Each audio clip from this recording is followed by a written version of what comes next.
ಆತ್ಮೀಯ ಟಿ ಪರೀಕ್ಷೆನ ಬರಿತಾ ಇರುವಂಥ ಸ್ಪರ್ಧಾರ್ಥಿಗಳಿಗೆ TRG ಎಜುಕೇಷನ್ ಚಾನೆಲ್ಗೆ ಸ್ವಾಗತ. 2014 ಶೈಕ್ಷಣಿಕ ಮನೋವಿಜ್ಞಾನ 2ನೇ ಪತ್ರಿಕೆಯ ಪ್ರಶ್ನೆ ಪತ್ರಿಕೆ. 2014, 15, 16, 17, 18, 19, 20, 21, 24ನೇ ಪ್ರಶ್ನೆ ಪತ್ರಿಕೆಗಳನ್ನೆಲ್ಲ ಸೈಕಾಲಜಿ ಬಿಡಿಸಲಾಗಿದೆ. ಪ್ರತಿಯೊಂದು ವರ್ಷದ ಪ್ರಶ್ನೆ ಪತ್ರಿಕೆಗಳನ್ನು ನೀವು ನೋಡಿದಾಗ ನಿಮಗೇನಾಗುತ್ತೆ, ಸೈಕಾಲಜಿ ಹೇಗಿದೆ, ಹೇಗೆ ಅರ್ಥ ಮಾಡ್ಕೊಳ್ಬೇಕಂತ ಗೊತ್ತಾಗ್ತದೆ. ಹಾಗಾಗಿ ಮಿಸ್ ಮಾಡದೆ ನೋಡಿ. ಒಂದು ವೇಳೆ ವಿಡಿಯೋ ಇಷ್ಟ ಆಯ್ತು ಅಂದರೆ ಲೈಕ್ ಮಾಡಿರಿ, ಶೇರ್ ಮಾಡಿರಿ, ಸಬ್ಸ್ಕ್ರೈಬ್ ಆಗಿ, ಪಕ್ಕದಲ್ಲಿರುವಂಥ ಬೆಲ್ ಬಟನ್ ಒತ್ತೋದ್ರ ಮೂಲಕ ನೋಟಿಫೈ ಆಗಿರಂತ ಹೇಳ್ತಾ, ಮೊದಲನೇ ಪ್ರಶ್ನೆ, ಈ ಕೆಳಗಿನವುಗಳಲ್ಲಿ ಯಾವುದು ಬೆಳವಣಿಗೆ ಗುಣಲಕ್ಷಣ ಕೇಳಿದ್ದಾನೆ. ಪ್ರಗತಿಪರತೆ, ಚಲನಾತ್ಮಕತೆ, ನಿಶ್ಚಲತೆ, ನಿರಂತರತೆ. ಬೆಳವಣಿಗೆ ಒಂದು ಲಕ್ಷಣ ಯಾವುದದ ಅಂತಂದರೆ ನಿಶ್ಚಲತೆ ಅದ ರೀ. 2ನೇ ಪ್ರಶ್ನೆ, 62ನೇ ಪ್ರಶ್ನೆ, ಒಬ್ಬ ಪೋಷಕನು ತನ್ನ 5 ವರ್ಷದ ಮಗುವನ್ನು 1ನೇ ತರಗತಿಗೆ ಪ್ರವೇಶ ದಾಖಲಾತಿ ಮಾಡಲು ಬಯಸಿದರೆ ಅವನಿಗೆ ನೀವು ನೀಡುವ ಸಲಹೆಯು ಈ ಕೆಳಗಿನ ಯಾವ ಅಂಶದ ಮೇಲೆ ಅವಲಂಬಿತವಾಗಿರುತ್ತದೆ? ಅಭಿಪ್ರೇರಣೆನ, ಪಕ್ವತೆನ, ಸ್ಮೃತಿನ, ಆಸಕ್ತಿ. ಒಬ್ಬ ಪೋಷಕ ತನ್ನ 5 ವರ್ಷದ ಮಗುವನ್ನು 1ನೇ ತರಗತಿಗೆ ಪ್ರವೇಶ ದಾಖಲಾತಿ ಮಾಡಲು ಶಿಕ್ಷಕನಾದವನು ಏನು ಸಲಹೆ ಕೊಡಬೇಕು ಅಂದರೆ, ಆ ಮಗು ಇನ್ನು ಪಕ್ವತೆ ಆಗಿಲ್ಲ, ಪಕ್ವತೆ ಆದ ನಂತರ ಆ ಮಗುವನ್ನು ದಾಖಲಾತಿ ಮಾಡಿ ಅಂತ ಹೇಳ್ತಾನೆ. ಅಂದರೆ ಶಿಕ್ಷಕನಾದವನು ಸಲಹೆ ಕೊಡಬೇಕಾಗ್ತದೆ. ಅದಕ್ಕಾಗಿ ಅಭಿಪ್ರೇರಣೆ, ಪಕ್ವತೆ, ಸ್ಮೃತಿ, ಆಸಕ್ತಿ. ಇಲ್ಲಿ ಯಾವುದಾಗ್ತದೆ ಅಂತಂದರೆ ಪಕ್ವತೆ ಆಗ್ತದೆ ರೀ. ವಿದ್ಯಾರ್ಥಿ ಮೋಹನನ ದೈಹಿಕ ವಯಸ್ಸು 10 ವರ್ಷಗಳಾಗಿದ್ದು ಅವನ ಮಾನಸಿಕ ವಯಸ್ಸು 8 ವರ್ಷಗಳಾಗಿದ್ದರೆ ಅವನ ಬುದ್ಧಿಶಕ್ತಿಯ ಸೂಚ್ಯಂಕದ ಮೇಲೆ ಒಂದು ಸೂತ್ರ ಇದೆ. ಆ ಸೂತ್ರದ ಮೂಲಕ ನೀವೇನು ಮಾಡಬೇಕು, ಲೆಕ್ಕ ಮಾಡಬೇಕಾಗ್ತದ. ಇದರ ಉತ್ತರ ಏನಾಗ್ತದೆ ಅಂತಂದರೆ 80 ಉತ್ತರ ಬರುತ್ತೆ. ಅನುವಂಶೀಯ ಗುಣಗಳನ್ನು ತಲೆಮಾರಿನಿಂದ ತಲೆಮಾರಿಗೆ ಕೊಂಡೊಯ್ಯುವ ನಿಜವಾದ ಜೈವಿಕ ಅಂಶಗಳು ಯಾವ ಗುಣಗಳನ್ನು? ಅನುವಂಶೀಯ ಗುಣಗಳನ್ನು ತಲೆಮಾರಿನಿಂದ ತಲೆಮಾರಿಗೆ ಕೊಂಡೊಯ್ಯುವಂಥ ನಿಜವಾದ ಜೈವಿಕ ಅಂಶಗಳು ಗುಣಾಣುಗಳು. ಈ ಗುಣಾಣುಗಳ ಮೂಲಕ ಅನುವಂಶೀಯತೆ ಗುಣಗಳನ್ನು ತೆಗೆದುಕೊಂಡು ಹೋಗ್ತದೆ. 65ನೇ ಪ್ರಶ್ನೆ, ವರ್ತನೆಯನ್ನು ಅತ್ಯಂತ ವಸ್ತುನಿಷ್ಠ ಹಾಗೂ ವೈಜ್ಞಾನಿಕವಾಗಿ ಅಧ್ಯಯನ ಮಾಡುವಂಥ ವಿಧಾನ ಯಾವುದು? ಅವಲೋಕನ ವಿಧಾನ, ವ್ಯಕ್ತಿ ಅಧ್ಯಯನ ವಿಧಾನ, ಪ್ರಾಯೋಗಿಕ ವಿಧಾನ, ಅಂತರಾವಲೋಕನ ವಿಧಾನ. ಇದರಲ್ಲಿ ವರ್ತನೆಯನ್ನು ಅತ್ಯಂತ ವಸ್ತುನಿಷ್ಠ ಹಾಗೂ ವೈಜ್ಞಾನಿಕವಾಗಿ ಒಂದು ಅಧ್ಯಯನ ಮಾಡುವಂಥ ವಿಧಾನ ಯಾವುದಾದ್ರೂ ಇದೆ ಅಂದರೆ ಅದು ಪ್ರಾಯೋಗಿಕ ವಿಧಾನ. 66ನೇ ಪ್ರಶ್ನೆ, ಸಾಮಾಜಿಕ ಸಾಂಸ್ಕೃತಿಕ ಸಿದ್ಧಾಂತವನ್ನು ನೀಡಿದವರು ಯಾರು? Bandura, Bruner, Albert Ellis, Vygotsky. ಸಾಮಾಜಿಕ ಸಾಂಸ್ಕೃತಿಕ ಸಿದ್ಧಾಂತವನ್ನು ನೀಡಿದಂಥವರು ವೈಗೋಟ್ಸ್ಕಿ. ನೈತಿಕ ಬೆಳವಣಿಗೆ ಸಿದ್ಧಾಂತವನ್ನು ಪ್ರತಿಪಾದಿಸಿದವರು ಯಾರು? ಕೋಲ್ಬರ್ಗ್ನ, ಪಿಯಾಜೆನ, ಬ್ರೂನರ, ಗ್ಯಾನೆ. ಈ 4 ಜನರಲ್ಲಿ ನೈತಿಕ ಬೆಳವಣಿಗೆ ಸಿದ್ಧಾಂತದ ಒಂದು ಕೊಡುಗೆಯನ್ನು ಪ್ರತಿಪಾದಿಸಿದಂಥವರು ಯಾರು ಅಂತಂದರೆ ಕೋಲ್ಬರ್ಗ್ ಅಂತ ನಾವು ಗುರುತಿಸ್ತೀವಿ. ನಂತರದಲ್ಲಿ 68ನೇ ಪ್ರಶ್ನೆ, ಲಿಂಗ ತಾರತಮ್ಯಕ್ಕೆ ಕಾರಣವಾದ ಪ್ರಮುಖ ಅಂಶವೆಂದರೆ ಸ್ನೇಹಿತರು, ಸಂಬಂಧಿಕರು, ಪೋಷಕರು ಮತ್ತು ಶಿಕ್ಷಕರು. ಇಲ್ಲಿ ಪ್ರಶ್ನೆ ಕೇಳಿ ನೋಡಿ. ಲಿಂಗ ತಾರತಮ್ಯಕ್ಕೆ ಕಾರಣವಾದಂಥ ಪ್ರಮುಖ ಅಂಶ ಅಂತಂದರೆ ಪೋಷಕರು ಮತ್ತು ಶಿಕ್ಷಕರು. ಬಡ ಮಕ್ಕಳನ್ನು ಶಾಲೆಗೆ ಆಕರ್ಷಿಸಲು ಅನುಸರಿಸುವ ಪರಿಣಾಮಕಾರಿ ವಿಧಾನವೆಂದರೆ, ಬಡ ಮಕ್ಕಳು ಶಾಲೆಗೆ ಬರೋದಿಲ್ಲ, ಅಂಥ ಮಕ್ಕಳನ್ನು ಆಕರ್ಷಿಸಬೇಕಾದ್ರೆ ಒಂದು ಪರಿಣಾಮಕಾರಿ ವಿಧಾನ ಯಾವುದು ಅಂತ ಪ್ರಶ್ನೆ ಕೇಳಿದ್ದಾನೆ. ಉಚಿತ ಶಿಕ್ಷಣ ಕೊಡಬೇಕಾ, ಉಚಿತ ಮಧ್ಯಾಹ್ನದ ಊಟದ ವ್ಯವಸ್ಥೆಯನ್ನು ಕೊಡಬೇಕಾ, ಉಚಿತ ಪುಸ್ತಕ ಮತ್ತು ಸಮವಸ್ತ್ರ ವಿತರಣೆ, ಮೇಲಿನ ಎಲ್ಲವೂ.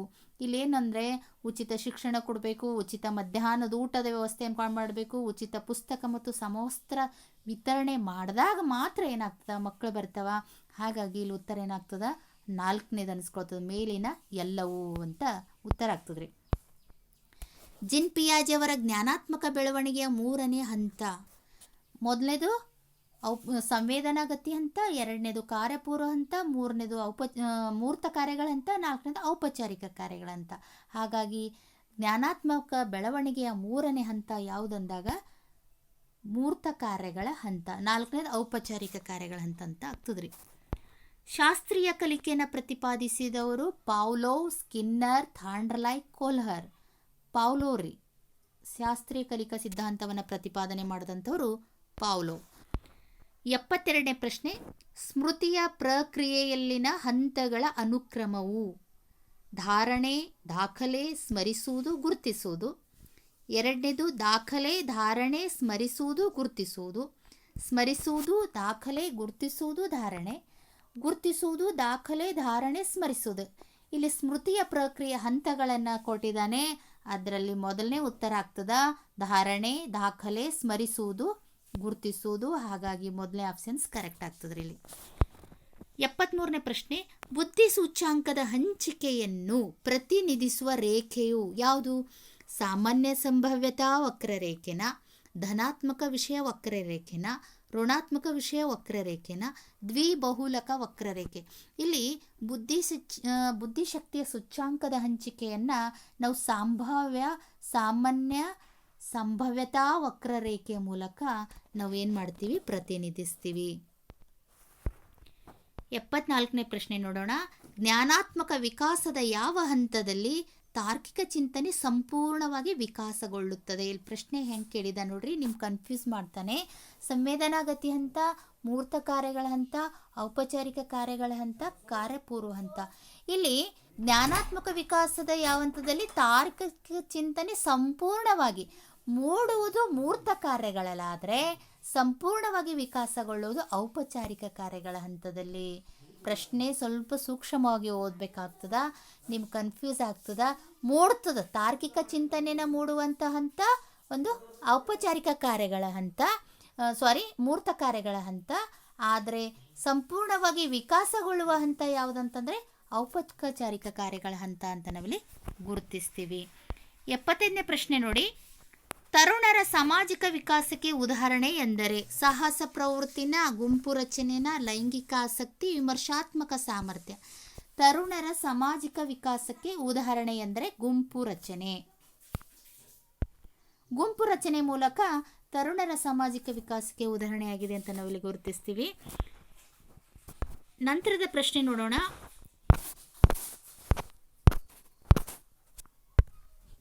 76ನೇ ಪ್ರಶ್ನೆ ನೋಡಿ, ಮಾನಸಿಕ ವಯಸ್ಸಿನ ಪರಿಕಲ್ಪನೆಯನ್ನು ಮೊಟ್ಟ ಮೊದಲು ಪರಿಚಯಿಸಿದವರು ಯಾರು? ಮಾನಸಿಕ ವಯಸ್ಸಿನ ಪರಿಕಲ್ಪನೆಯನ್ನು ಮೊಟ್ಟ ಮೊದಲನೇದಾಗಿ ಪರಿಚಯಿಸಿದವರು ಆಲ್ಫ್ರೆಡ್ ಬಿನೆಟ್. ಯಾರೇ? ಆಲ್ಫ್ರೆಡ್ ಬಿನೆಟ್. ಅತ್ಯಹಂ ಈ ತತ್ವದಿಂದ ಪ್ರಭಾವಿಸಲ್ಪಟ್ಟಿದೆ. ಸುಖಾನುಭವ, ವಾಸ್ತವಿಕತೆ, ನೈತಿಕತೆ, ತಾರ್ಕಿಕತೆ. ಅತ್ಯಹಂ ಎಂಬಂಥ ತತ್ವ ನೈತಿಕತೆಯಿಂದ ಪ್ರಭಾವಿಸಲ್ಪಟ್ಟಿದೆ. 78ನೇ ಪ್ರಶ್ನೆ, ವರ್ತನಾ ಸಮಸ್ಯೆಯ ಮಕ್ಕಳನ್ನು ಅಧ್ಯಯನ ಮಾಡುವ ವಿಧಾನ ಯಾವುದು?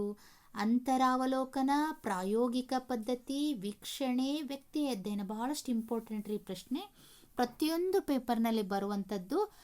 ವರ್ತನಾ ಸಮಸ್ಯೆಯ ಮಕ್ಕಳನ್ನು ಅಧ್ಯಯನ ಮಾಡುವಂಥ ವಿಧಾನ ವ್ಯಕ್ತಿ ಅಧ್ಯಯನ. ಬುದ್ಧಿಶಕ್ತಿಯ ಕಾರ್ಯನಿರ್ವಹಣಾ ಪರೀಕ್ಷೆಯ ಮೂಲಕ ಅಳೆಯಲ್ಪಡುವ ಸಾಮರ್ಥ್ಯ. ಒಂದನೇದು ಕೈಚಳಕ, ಭಾಷೆ, ಸೃಜನಶೀಲತೆ, ಸಂಖ್ಯಾ ಸಂಬಂಧಿ. ಬುದ್ಧಿಶಕ್ತಿಯ ಕಾರ್ಯನಿರ್ವಹಣಾ ಪರೀಕ್ಷೆಯ ಮೂಲಕ ಅಳೆಯಲ್ಪಡುವಂಥ ಒಂದು ಸಾಮರ್ಥ್ಯ ಕೈಚಳಕ ಅಂತಿಲ್ಲಿ ಗುರುತಿಸ್ತೀವಿ. ಮೆದುಳನ್ನು ಕಾರ್ಯಪಟುತ್ವಗೊಳಿಸುವ ತಂತ್ರವನ್ನು ಈ ವಿದ್ಯಾರ್ಥಿಗಳಿಗೆ ಉಪಯೋಗಿಸುವರು. ನಿಧಾನವಾಗಿ ಕಲಿಯುವಂಥವರು, ಸೃಜನಶೀಲ ಮಕ್ಕಳಿಗಾಗಿ, ಮಾನಸಿಕ ಸವಾಲುಗಳುಳ್ಳ ಮಕ್ಕಳು, ಅಪೂರ್ಣ ಸಾಧಕರು. ಸೃಜನಶೀಲ ಮಕ್ಕಳ ಮೆದುಳನ್ನು ಕಾರ್ಯಪಟುತ್ವಗೊಳಿಸುವಂಥ ಸಲುವಾಗಿ ಈ ತಂತ್ರವನ್ನು ಬಳಸ್ತಾರೆ. ಯಾವುದು? ಸೃಜನಶೀಲ ಮಕ್ಕಳ ಸಲುವಾಗಿ. ಹಾಗಾಗಿ ಉತ್ತರ ಏನಾಗ್ತದಲ್ಲಿ? ಸೃಜನಶೀಲ ಮಕ್ಕಳು ಅಂತ ನಾವಿಲ್ಲಿ ಗುರುತಿಸ್ತೀವಿ. 81ನೇ ಪ್ರಶ್ನೆ ನೋಡಿ, ವಿಷಯ ಪ್ರಚೋದಕ ಪರೀಕ್ಷೆಯು TAT ಅಳೆಯುವುದು ಏನು? TAT ಯಾವುದು ಅಳೆಯುತ್ತೆ? ಮನೋವೃತ್ತಿನ, ಸೃಜನಶೀಲತೆನ, ಬುದ್ಧಿಶಕ್ತಿನ, ವ್ಯಕ್ತಿತ್ವ. ನೋಡಿಲಿ, ವ್ಯಕ್ತಿತ್ವವನ್ನು ಅಳೆಯುವುದು ಯಾವುದಂದ್ರೆ TAT. ಬುದ್ಧಿಶಕ್ತಿ ಅಳೆಯೋದಿಲ್ಲ, ಸೃಜನಶೀಲತೆ ಅಳೆಯೋದಿಲ್ಲ, ಮನೋವೃತ್ತಿನೂ ಅಳೆಯೋದಿಲ್ಲ. ಅದಕ್ಕಾಗಿ ನಾವು ಕಂಪಲ್ಸರಿ ಇದ್ರ ಮೇಲೆ ಒಂದು ಪ್ರಶ್ನೆ ಬಂದೇ ಬರುತ್ತೆ ಪ್ರತಿಯೊಂದು ಪರೀಕ್ಷೆಯಲ್ಲಿ. ಹೀಗಾಗಿ ನೀವು ಸೂಕ್ಷ್ಮವಾಗಿ ಗಮನಿಸಬೇಕಾಗ್ತದೆ. TAT ಅಳೆಯುವುದು ವ್ಯಕ್ತಿತ್ವವನ್ನು. 87ನೇ ಪ್ರಶ್ನೆ ನೋಡಿ, ಈ ಕೆಳಗಿನ ಯಾವ ಉದಾಹರಣೆಯು ಕ್ರಿಯಾಪ್ರಸ್ತುತ ಅನುಬಂಧನ ಕಲಿವನ್ನು ಒಳಗೊಂಡಿದೆ? ವರ್ತನೆಯ ಮಾರ್ಪಾಟು, ಅಭ್ಯಾಸಗಳನ್ನು ಬಿಡಿಸುವುದು, ಕೇಳದೆಯೇ ಪ್ರತಿಕ್ರಿಯಿಸುವುದು, ಪರಿಕಲ್ಪನೆ ಮೂಡಿಸುವುದು. ಕ್ರಿಯಾಪ್ರಸ್ತುತ ಅನುಬಂಧನ ಕಲಿಕೆಯನ್ನು ಒಳಗೊಂಡಿರುವುದು ಯಾವುದು ಅಂದರೆ ಕೇಳದೆಯೇ ಪ್ರತಿಕ್ರಿಯಿಸುವುದು. 83ನೇ ಪ್ರಶ್ನೆ ನೋಡಿ, ಕೆಳಗಿನ ಯಾವ ಒಂದು ಜೊತೆಯ ಅಂಶಗಳನ್ನು ಒಂದೇ ನಾಣ್ಯದ ಎರಡು ಮುಖಗಳು ಎಂದು ಪರಿಗಣಿಸಲಾಗ್ತದೆ? ಆಸಕ್ತಿ ಮತ್ತು ಅವಧಾನ. ಆಸಕ್ತಿ ಮತ್ತು ಅವಧಾನ ಎರಡು ಒಂದೇ ನಾಣ್ಯದ ಎರಡು ಮುಖಗಳಿದ್ದಂತೆ. ಹೀಗಾಗಿ ನಾವು ಏನಪ್ಪ ಅಂತಂದರೆ ಒಂದೇ ನಾಣ್ಯದ ಎರಡು ಮುಖಗಳು ಆಸಕ್ತಿ ಮತ್ತು ಅವಧಾನ ಅಂತ ನಾವಿಲ್ಲಿ ಗುರುತಿಸ್ತೀವಿ. ಆಸಕ್ತಿ ಮತ್ತು ಅವಧಾನ.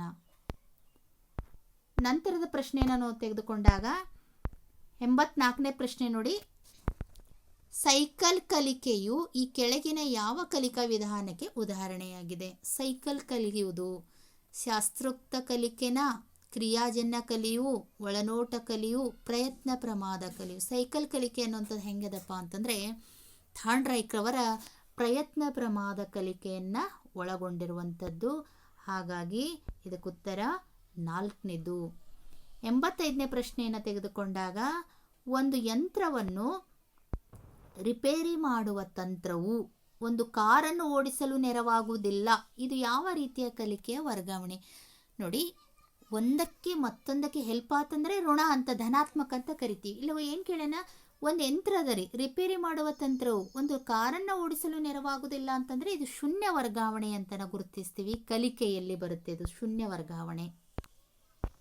86ನೇ ಪ್ರಶ್ನೆ, ಶಾಲೆಗಳಲ್ಲಿ ಸಾಮಾನ್ಯ ಮಕ್ಕಳೊಡನೆ ವಿಶೇಷ ಮಕ್ಕಳನ್ನು ಸೇರಿಸಿ ನೀಡುವ ಶಿಕ್ಷಣ. ಸಾಮಾನ್ಯ ಮಕ್ಕಳೊಡನೆ ವಿಶೇಷ ಮಕ್ಕಳನ್ನು ಸೇರಿಸಿ ನೀಡುವಂಥ ಶಿಕ್ಷಣ ಯಾವುದು ಅಂತಂದಾಗ ಇಬ್ಬರನ್ನ ಸೇರಿಸಿ ಕಲಿಸುವಂಥದ್ದು ಸಮನ್ವಯ ಶಿಕ್ಷಣ. ವಿಶೇಷ ಶಿಕ್ಷಣ, ಔಪಚಾರಿಕ ಶಿಕ್ಷಣ, ಅನೌಪಚಾರಿಕ ಶಿಕ್ಷಣ, ಸಮನ್ವಯ ಶಿಕ್ಷಣ. ಇಲ್ಲಿ ಉತ್ತರ ಏನಾಗ್ತದಂದರೆ ಸಮನ್ವಯ ಶಿಕ್ಷಣ. 87 ನೋಡ್ರಿ, ಡಿಸ್ಕ್ಯಾಲ್ಕುಲಿಯಂ ಎಂಬ ಸಮಸ್ಯೆ ಯಾವುದಕ್ಕೆ ಸಂಬಂಧಿಸಿದೆ? ಕಲಿಕಾ ಸಮಸ್ಯೆಗಳು, ಕಲಿಕಾ ನ್ಯೂನತೆಗಳು ಅಂತ ಪ್ರತಿಯೊಂದು ಪೇಪರ್ನಲ್ಲಿ ಕೇಳ್ತಾನೆ ಇದ್ರ ಮೇಲೆ. ಹೀಗಾಗಿ ನೀವು ಕಲಿಕಾ ನ್ಯೂನತೆಗಳನ್ನು ಸರಿಯಾಗಿ ಅಧ್ಯಯನ ಮಾಡಬೇಕಾಗ್ತದ. ಓದುವುದು, ಬರೆಯುವುದು, ಅಂಕಗಣಿತ, ಕಾಗುಣಿತ. ಡಿಸ್ಕ್ಯಾಲ್ಕುಲಿಯಂ ಅಂತಂದರೆ ಅಂಕಗಣಿತಕ್ಕೆ ಸಂಬಂಧಪಟ್ಟಿರುವಂಥ ಒಂದು ಕಲಿಕಾ ನ್ಯೂನತೆ ಇದು. ಹಾಗಾಗಿ ಇದಕ್ಕೆ ಉತ್ತರ ಯಾವುದು ಗುರುತಿಸ್ತೀವಿ? 3ನೇ ಆಪ್ಷನ್ಸನ್ನು ಗುರುತಿಸ್ತೀವಿ. ಸೃಜನಶೀಲತೆಯು ಯಾವ ಅಂಶದ ಮೇಲೆ ಅವಲಂಬಿತವಾಗಿದೆ? ಬಹುಮುಖ ಚಿಂತನೆಯ ಮೇಲೆ, ಏಕಮುಖ ಚಿಂತನೆ, ವಿಮೋಚಾತ್ಮಕ ಚಿಂತನೆ, ಅಮೂರ್ತ ಚಿಂತನೆ. ಸೃಜನಶೀಲತೆ ಅಂದರೆ ಬಹುಮುಖ ಚಿಂತನೆಯನ್ನು ಒಳಗೊಂಡಿರುವಂಥದ್ದು. ಹಾಗಾಗಿ ಇದರ ಉತ್ತರ 1ನೇದಾಗ್ತದೆ. ತರುಣರ ವಿಕಾಸಾತ್ಮಕ ಕಾರ್ಯಗಳನ್ನು ಪರಿಚಯಿಸಿದವರು ಯಾರು? ಪ್ರತಿಯೊಂದು ಪೇಪರ್ನಲ್ಲಿ ಕೇಳ್ತಾನೆ ರೀ ಇದ್ರ ಮೇಲೆ. ವಿಕಾಸಾತ್ಮಕ ಕಾರ್ಯಗಳು, ವಿಕಾಸಾತ್ಮಕ ತತ್ವಗಳು ಬಹಳಷ್ಟು ಇಂಪಾರ್ಟೆಂಟು. ಹ್ಯಾವಿಂಗ್ ಹರ್ಡ್ಸ್, ಸ್ಟ್ಯಾನಿ ಹಾಲ್, ಹರ್ಲಾಕ್, ಹ್ಯಾಡ್ಫೀಲ್ಡ್. ಇಲ್ಲಿ ಉತ್ತರ ಯಾವುದಾಗ್ತದೆ ಅಂತಂದರೆ ತರುಣರ ವಿಕಾಸಾತ್ಮಕ ಕಾರ್ಯಗಳನ್ನು ಪರಿಚಯಿಸಿದಂಥವನು ಹ್ಯಾವಿಂಗ್ ಹರ್ಡ್ಸ್ ಅಂತ ನಾವಿಲ್ಲಿ ಗುರುತಿಸ್ತೀವಿ. ಹಾಗಾಗಿ ಉತ್ತರ 1ನೇದು ಆಪ್ಷನ್ಸ್ ಸರಿಯಾದ ಉತ್ತರ. 90ನೇ ನೋಡ್ರಿ ಪ್ರಶ್ನೆ, ಕೊನೆಯ ಪ್ರಶ್ನೆ. 2014ರ ಶೈಕ್ಷಣಿಕ ಮನೋವಿಜ್ಞಾನದಲ್ಲಿ 2ನೇ ಪತ್ರಿಕೆಯಲ್ಲಿ ಇದು ಪಾರ್ಟ್ 3 ಕೊನೆಯ ಪ್ರಶ್ನೆ. ಈ ಕೆಳಗಿನ ಯಾವುದನ್ನು ಕ್ರಿಯಾ ಸಂಶೋಧಕನ ಕಣ್ಣು ಎಂದು ಕರೆಯುತ್ತಾರೆ? ಸಂಭವನೀಯ ಕಾರಣಗಳ ವಿಶ್ಲೇಷಣೆ, ನಿರ್ದಿಷ್ಟಗೊಳಿಸಿದ ಸಮಸ್ಯೆ, ಕಾರ್ಯಯೋಜನೆ, ಕ್ರಿಯಾ ಪ್ರಾಕಲ್ಪನೆ. ಈ ಕೆಳಗಿನ ಯಾವುದನ್ನು ಕ್ರಿಯಾ ಸಂಶೋಧಕನ ಕಣ್ಣು ಅಂತ ಕರೀತಾರೆ ಅಂತಂದರೆ ಕ್ರಿಯಾ ಪ್ರಾಕಲ್ಪನೆಯನ್ನು ಕ್ರಿಯಾ ಸಂಶೋಧಕನ ಕಣ್ಣು ಅಂತ ಕರೀತಾರೆ. ಈ ರೀತಿಯಾಗಿ ವಿದ್ಯಾರ್ಥಿಗಳೇ 2014ರ ಪ್ರಶ್ನೆ ಪತ್ರಿಕೆಗಳು, ಅದರಲ್ಲಿ ಶೈಕ್ಷಣಿಕ ಮನೋವಿಜ್ಞಾನಕ್ಕೆ ಸಂಬಂಧಪಟ್ಟಂಥ ಒಂದು ಪ್ರಶ್ನೆ ಪತ್ರಿಕೆಯನ್ನಾಗಿತ್ತು. ಪ್ರತಿಯೊಂದು ಪ್ರಶ್ನೆ ಪತ್ರಿಕೆಗಳನ್ನು ನೀವು ಗಮನಿಸಿದಾಗ ನಿಮ್ಗೇನಾಗ್ತದೆ, ಪರೀಕ್ಷೆಯಲ್ಲಿ ಯಾವ ರೀತಿ ಕ್ವಶನ್ಗಳನ್ನು ಕೇಳ್ಬೋದು ಅಂತ ಊಹೆ ಮಾಡೋಕ್ಕೆ ಸಾಧ್ಯ ಆಗ್ತದೆ ಅಂತ ಹೇಳ್ತಾ ನನ್ನ ಕ್ಲಾಸನ್ನು ಮುಗಿಸ್ತೀನಿ. ಧನ್ಯವಾದಗಳು.